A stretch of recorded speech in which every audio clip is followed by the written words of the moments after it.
Pour revenir au problème des réfugiés, voir avec les responsables des pays où il y a des camps, comment organiser le départ de ces gens-là d'une manière juste et répartir cela et contrôler. Parce que, vous voyez, ces camps, c'est abominable. Ça rappelle les camps de concentration et je ne dis pas là, c'est pas une exagération. Regardez par exemple au niveau juridique. En Jordanie, on marie des jeunes filles syriennes de 9 ans, de 10 ans, de 12 ans. C'est quoi? C'est une sorte de traite des blanches. C'est de l'esclavage. Avec caché. des Jordaniens. Avec des Jordaniens, avec des Saoudiens. Ce n'est pas... Et là, il y a eu plusieurs voix, même qui se sont élevées contre cela en disant mais il y a un problème de jurisprudence, de droit. Comment est gérée la vie sociale dans ces camps, hein? C'est un problème. Et là, tout le monde, personne n'en parle, c'est normal. Maintenant, la petite Syrienne devient un objet, tout simplement, qui se vend, qui s'achète.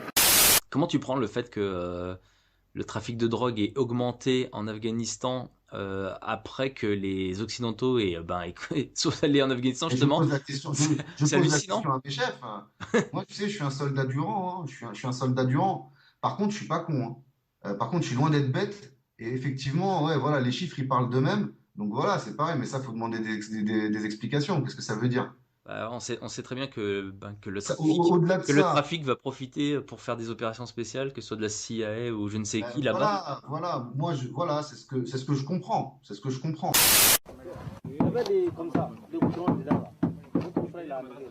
Cela fait une semaine que tout le monde travaille. Le bateau est enfin terminé.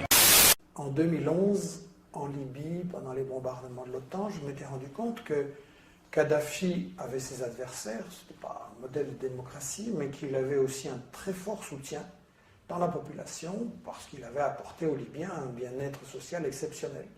Donc malgré les médias mensonges de l'époque qui unissaient aussi bien l'OTAN, Al Jazeera, BHL et les médias occidentaux, malgré ces médias mensonges grossiers, le problème qui se posait à Obama, c'était comment briser le soutien d'une grande partie de la population pour renverser Kadhafi. Il ne voulait absolument pas débarquer ses troupes au sol. L'expérience de Bush en Irak, en Afghanistan avait montré que ça ne marchait pas. Donc il fallait trouver des troupes sur place. Il n'y en avait pas beaucoup. Les seuls qui existaient, c'était les terroristes libyens, la section libyenne d'Al-Qaïda. Et donc on a eu un renversement d'opinion absolument ahurissant, avec en 2007 des sources officielles des États-Unis qui déclarent que ce sont des terroristes. La région de Benghazi à Tobrouk représente une des plus grandes concentrations de terroristes au monde. Et puis en 2011, les sources officielles des États-Unis qui disent que non, ce n'est pas des terroristes, c'est des combattants pour la démocratie. Quand j'écoute ma télévision, voilà, je ne tombe pas en accord avec la réalité du terrain. Il y a un décalage. Il y a un décalage, et ce décalage, j'arrive à me l'expliquer, puisque à chaque fois que je suis parti en opération, c'est toujours le même cirque. Quand il y a des journalistes, parce que je les vois venir, on les voit venir, les journalistes. J'en ai vu un paquet, hein, TF1, LCI, hein, j'en passe. Bon, ils viennent sur place. Mais alors, ils sont pris en main par l'officier de communication. Impossible de discuter avec des journalistes qui, d'ailleurs, eux non plus, ne cherchent pas à venir vers nous et discuter. Hein. Ça, faut le dire. Aujourd'hui, mon constat, mon sentiment profond, c'est que je ne suis qu'un mercenaire à la solde de multinationales avec l'étiquette France. Voilà, dans les pays étrangers, on nous envoie pour aller récupérer les matières premières. Hein, voilà, en fait, pour sécuriser les sociétés qui viennent récupérer les matières premières pour en faire commerce. Il faut naviguer 1h30 sans boussole.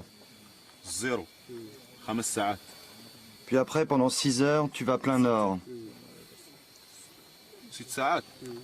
Et enfin, tu mets le cap au 340, jusqu'à ce que tu vois les montagnes. C'est l'Espagne. 340. Enfin, nous partons en direction de la mer. Il nous faudra 6 heures pour y arriver. Juste un petit mot sur le Mali, je sais que tu n'y es pas allé, etc. Mais pour toi, est-ce que c'est une guerre impérialiste aussi? Mais évidemment, c'est une guerre impérialiste. Qui est au Mali? Quelles sont les sociétés françaises qui sont au Mali? Faites la liste. Voilà. Faites la Areva. liste. Areva est là-bas. Voilà. Areva, l'uranium, bien sûr. Je crois qu'il y a de l'or aussi. Enfin, il y a des matières premières. Il y a des sociétés qui exploitent là-bas. C'est ça la réalité du terrain. Après la Libye, comme nous l'avions prévu, les armes ont été exportées et les terroristes avec vers des pays africains, pas n'importe quels, bien entendu. C'est frappant de voir que les terroristes interviennent toujours là où il y a des ressources naturelles importantes. Et donc on a eu leur intervention au Mali, or, argent, pétrole, uranium, au Niger, uranium, énorme ressource, puis au Nigeria, le principal producteur de pétrole en Afrique, très important pour les États-Unis.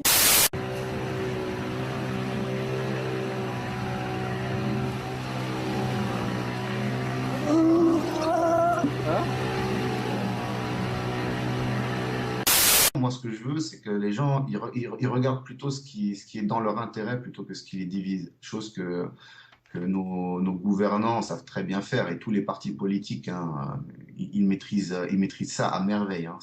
Ils savent comment faire pour diviser les gens. Voilà.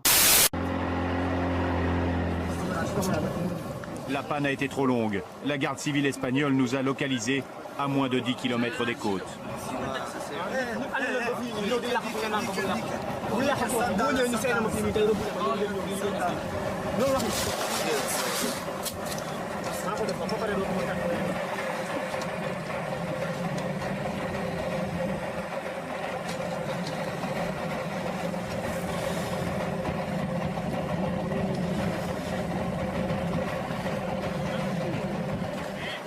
Coupe la caméra, coupe la caméra!